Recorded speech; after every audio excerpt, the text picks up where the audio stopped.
सरकारी शेयरों में पैसा लगाने वाले हो जाएं अलर्ट, ये रिपोर्ट बढ़ा देगी चिंता। ब्रोकरेज फर्म कोटाक इंस्टीट्यूशनल ने सरकारी कंपनियों को लेकर एक रिपोर्ट जारी किया है। इस रिपोर्ट में कहा गया है मौजूदा तेजी के बीच निवेशकों को इन स्टॉक्स से अब निकल जाना चाहिए।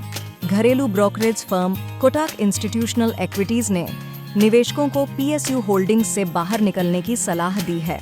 ब्रोकरेज फर्म का कहना है कि इन सरकारी स्टॉक्स में सिर्फ तेजी देखने को मिल रही है, इसलिए आप इनमें निवेश न करें। ब्रोकरेज फर्म ने सोमवार 11 मार्च को जारी एक नोट में कहा, हम निवेशकों को सलाह देते हैं कि पीएसयू स्टॉक्स से बाहर निकलने के लिए इस तेजी का फायदा उठाएं। कोटक ने कहा कि सरकारी कंपनियों में तेजी की वजह से ही IRFC, BHEL और SJVN के स्टॉक में मौजूदा तेजी देखने को मिल रही है। इन स्टॉक्स में फंडामेंटल स्तर पर कोई बड़े बदलाव नहीं हुए हैं कि इनमें यह तेजी देखने को मिल रही है। कारोबारी साल 2024 में किसी भी सरकारी कंपनी के शेयर ने नेगेटिव रिटर्न नहीं दिया है। इस नोट में कहा गया है कि सरकारी स्टॉक्स में मौजूदा तेजी के माहौल के बीच हमें कई तरह की दिक्कतें दिख रही हैं। छोटी अवधि में मुनाफे और वॉल्यूम के अनुमान के बीच इनके वैल्यूएशन का तरीका और गलत नैरेटिव सबसे बड़ी चिंता है।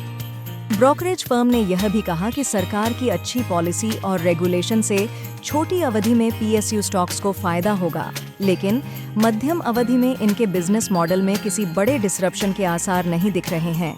हालांकि पीएसयू की ओर से लगातार कैश फ्लो की री इन्वेस्टमेंट फायदेमंद है। लंबी अवधि के लिए लिहाज से भी यह बेहतर है।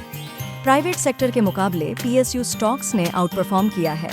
प्राइवेट कंपनियों की वैल्यूएशन के मुकाबले इनका वैल्यूएशन ज्यादा है।